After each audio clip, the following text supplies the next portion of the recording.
Le mois de novembre à l'EPC est généralement consacré à l'évaluation des activités de chaque juridiction. Tel a été le cas du consistoire Mathias Menyemen-Kwele, qui a clôturé ce dimanche ses 72e assises à la paroisse Mendong Laodicée. Nous sommes réunis ici pour faire le bilan du travail fait pendant toute l'année. Et des décisions ont été prises ici. L'une d'elles, c'est celle qui concerne la consécration au sein du ministère de 6 nouveaux bergers au mois d'août 2026. Assises qui ont par ailleurs abouti au renouvellement du mandat du secrétaire exécutif et consacré un nouveau modérateur à la tête du dit consistoire.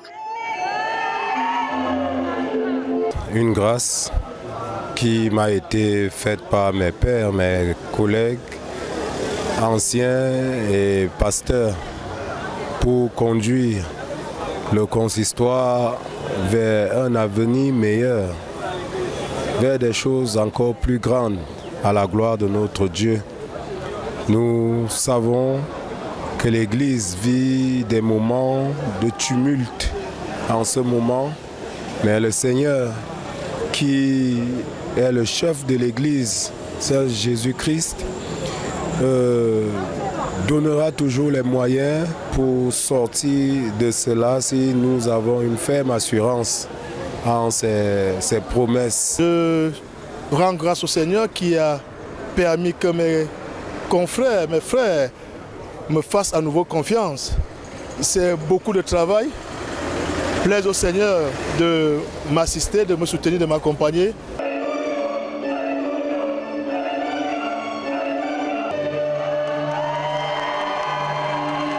Dans son homélie du jour, tirée du premier chapitre de l'évangile de Luc, du 26e au 38e verset, le révérend Pierre Simon Acébé a invité la communauté chrétienne à se soumettre à la volonté de Dieu.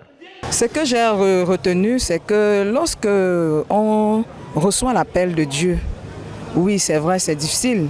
Nous sommes humains, on ne le perçoit pas souvent vite, mais lorsqu'on le perçoit, on doit se donner à lui.